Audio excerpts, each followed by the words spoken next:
20वें पारे में 3 सूरतों के हिस्से शामिल हैं। सूरह नमल का बकिया हिस्सा, सूरह कसस मुकम्मल और सूरह अनकबूत का इब्तदाई हिस्सा।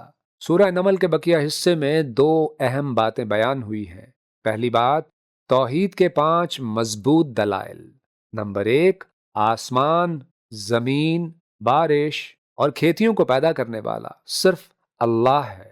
नंबर 2, जमीन का निज़ाम, नहरें, पहाड़ और समंदरों का इंतजाम वही चलाता है। नंबर 3, मजबूर, बीमार और बेबस लोगों की फरियाद सुनने वाला भी सिर्फ अल्लाह है। नंबर 4, खुश्की और समंदर की तारीकियों में रास्ता दिखाने वाला वही अल्लाह है और हवाओं का निज़ाम भी उसी के हुक्म से चलता है।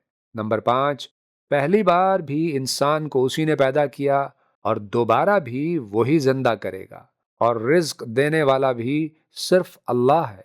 दूसरी बात, क़यामत का बयान। इस हिस्से में क़यामत के हौलनाक और इबरतनाक मनाजिर बयान किए गए हैं।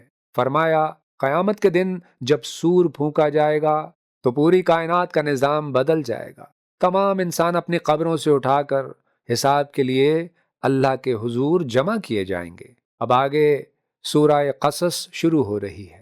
इस सूरत में 2 बड़े वाक़यात बयान हुए हैं। पहले वाक़े में हज़रत मूसा अलैहिस्सलाम की पैदाइश से लेकर फ़िरौन के अंजाम तक मुकम्मल तफसील बयान की गई है ताकि इंसान हक़ और बातिल का फ़र्क समझ सके। और दूसरे वाक़े में हज़रत मूसा अलैहिस्सलाम और क़ारून का क़िस्सा बयान हुआ है। क़ारून एक मालदार मगर मगरूर शख्स था। उसके तकब्बुर और नाशुक्री की वजह से अल्लाह ने उसे उसके ख़जानों समेत ज़मीन में धंसा दिया। इस वाक़े से ये सबक मिलता है कि माल और दौलत की वजह से इंसान को गुरूर में मुब्तला नहीं होना चाहिए। अब आगे सूरह अनकबूत शुरू हो रही है। सूरह अनकबूत के इब्तदाई हिस्से में 3 बुनियादी मज़ामीन बयान हुए हैं। नंबर 1, तौहीद। मुशरिकीन के झूठे माबूदों को मकड़ी के जाले से तशबीह दी गई है, जो देखने में तो मजबूत लगता है लेकिन हकीकत में निहायत कमजोर होता है। नंबर 2, रिसालत और आजमाइश। फरमाया कि अल्लाह के रास्ते में आजमाइशें जरूर आती हैं। अंबियाए किराम के वाकयात के जरिए बताया गया है कि ईमान वालों को मुश्किलात में सब्र करना चाहिए। नंबर 3, क़यामत का जिक्र। यहाँ इंसान को याद दिलाया गया है कि दुनिया आरज़ी है और आखिरत का हिसाब एक हकीकत है।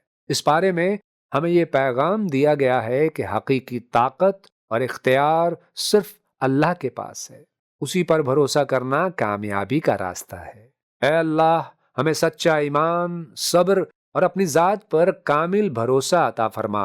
आमीन। न सिर्फ कीजिए तिलावत दिन और रात, पढ़ना है अब तर्जुमा भी साथ साथ।